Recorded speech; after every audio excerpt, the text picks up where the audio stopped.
Australia's economy just a heartbeat away from recession, with high interest rates having an impact, a big impact. The new GDP figures show it to be the lowest quarterly figures since December of 2020. Joining us live now, Nalder from the Small Business Association of Australia. Anne, good morning to you. Thank you for your time. We know, of course, how tough families are doing it at the moment as folks make sacrifices to afford those basic items. But when it comes to small businesses, how are they coping and what are they doing to survive?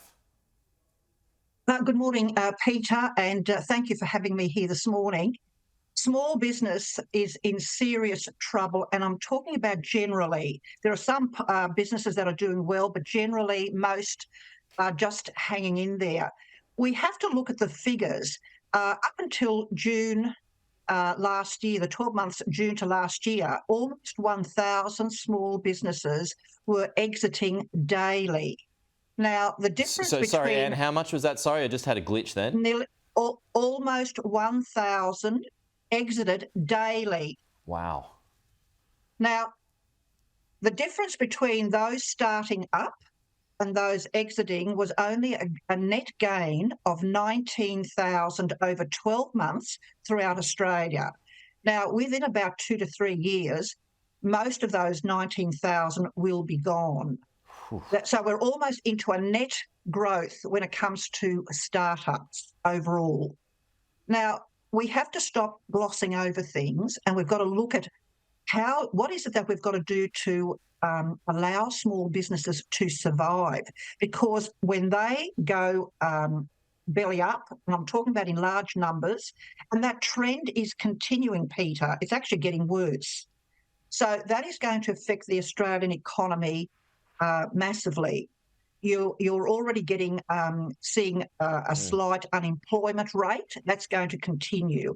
Small businesses supply to large businesses. They do a whole lot of things. They're in remote areas. So when they close up, the Australian economy and workers will notice it. So they're in a bad way. And, well, of course, there's the flow-on effect too, because you've got workers at small businesses. Don't have a job, go home, exactly can't pay right. the bill, etc.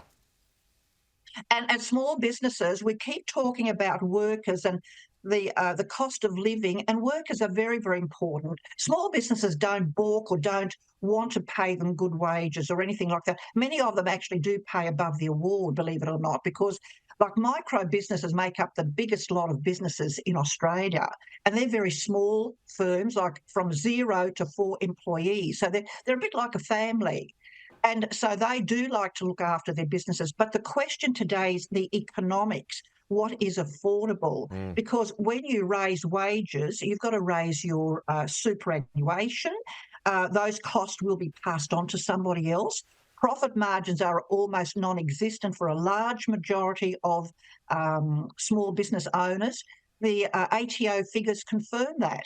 And so we have to start talking about not I want more, but what is it that we have to do to help the survival of small businesses in this country? Yeah, I think it was on radio, Anne, yesterday I was listening, and 1 in every 10, 11, 12, 13 cafes, so, roughly 10%, a bit under, are going under at the moment, are collapsing. So before we go, because I'm almost out of time, what does need to do to ensure, I mean, you're not going to ensure everyone's survival, but how do you do the best? How does the government do the best to ensure most businesses' survival here that they're not already doing? Correct. And before I answer that, we're talking about the exiting or collapse of firms that have been around 20, 30 years.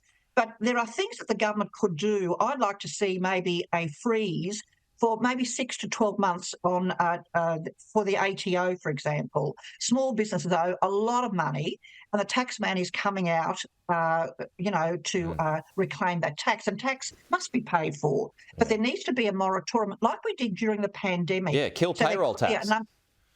Payroll tax, ordinary company tax, all that sort of thing. That could actually help businesses. We've got to give a bit of breathing space to small business owners, because they've got a double whammy, not only personally for the high cost of living, but also in running their business. And don't forget that many of them have their homes mortgaged to the bank. Yeah. So when the turnover's not there, the costs are going up, they face real the real situation of losing their homes. Yeah, I still don't understand taxing. You have to pay a tax to have an employee. I still don't quite understand that, but I'm sure there's a good reason for it. I just don't understand it. Well, there's not a good reason, Pete, if I may just interject Yeah. there. That was supposedly introduced as a temporary measure many, many decades ago, but once a tax is introduced, very Doesn't go back. rarely do. Yeah, Exactly. doesn't go back. Hey, Anne, really good to have you with us this morning. We'll talk to you again soon to see how that progresses.